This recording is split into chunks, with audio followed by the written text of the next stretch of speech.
क्या होगा अगर एक BMW आधी रात को आपका पीछा करे? आधी रात को लोग एक काली BMW के बारे में कानाफूसी करते थे जो खाली हाईवे पर दिखाई देती थी। उसका ड्राइवर एक काली परछाई जिसकी आंखें लाल रंग की चमकती थी, जो केवल अपनी पागल कर देने वाली ड्रिफ्टिंग के लिए जाना जाता था। टायर चीखते, धुआं निकलता और गाड़ी हर मोड़ पर पूरी तरह से घूम जाती। लेकिन किसी ने कभी ड्राइवर को बाहर निकलते हुए नहीं देखा।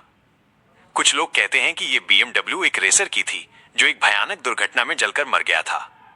अब उसका भूत सड़कों पर भटकता है, हमेशा ड्रिफ्टिंग के रोमांच का पीछा करता रहता है।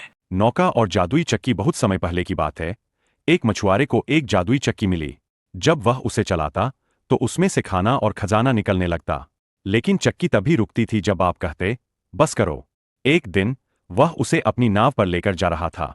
उत्सुकतावश उसने उसे घुमाया, लेकिन जादुई शब्द भूल गया। चक्की लगातार उगलती रही, जब तक कि पूरी नाव समुद्र में डूब नहीं गई। कहते हैं कि वह चक्की आज भी समुद्र की गहराई में नमक पीस रही है।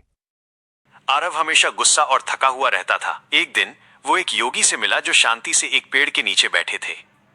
उत्सुक होकर आरव ने उनसे उनके शांत रहने का राज पूछा। योगी ने उसे योग सिखाया, कुछ सरल आसन और सांस लेने के तरीके। शुरुआत में ये मुश्किल था, लेकिन जल्द ही आरव को शांति और शक्ति महसूस होने लगी। उसके दोस्तों ने गौर किया, तुम बदल गए हो। आरव मुस्कुराया, ये योग का उपहार है। ये शरीर को मजबूत और मन को शांत बनाता है। रवि देर रात को घर जा रहा था, तभी उसने गली के आखिर में एक पुराने वीरान घर की खिड़की में एक लड़के को खड़े देखा। लड़के ने एक पीले हाथ से उसे इशारा किया। रवि वहीं जम गया। गांव में सब कहते थे कि वहां अब कोई नहीं रहता। हिम्मत जुटाकर रवि थोड़ा और पास गया। खिड़की धूल भरी, टूटी हुई और खाली थी। कोई लड़का नहीं था। वो मुड़ने ही वाला था कि तभी उसके ठीक पीछे एक फुसफुसाहट सुनाई दी। आखिरकार तुमने मुझे देख ही लिया। रवि ने चारों ओर देखा। गली खाली थी, लेकिन टूटे हुए शीशे में दिख रही परछाई में वो लड़का ठीक उसके पीछे खड़ा मुस्कुरा रहा था। रवि जम गया। परछाई में एक पीला लड़का उसके पीछे मुस्कुरा रहा था, मगर वहां कोई नहीं था। एक फुसफुसाहट सुनाई दी, तुमने मुझे देखा, अब तुम जा नहीं सकते। अंधेरा रवि को घसीटकर उस वीरान घर के अंदर ले गया।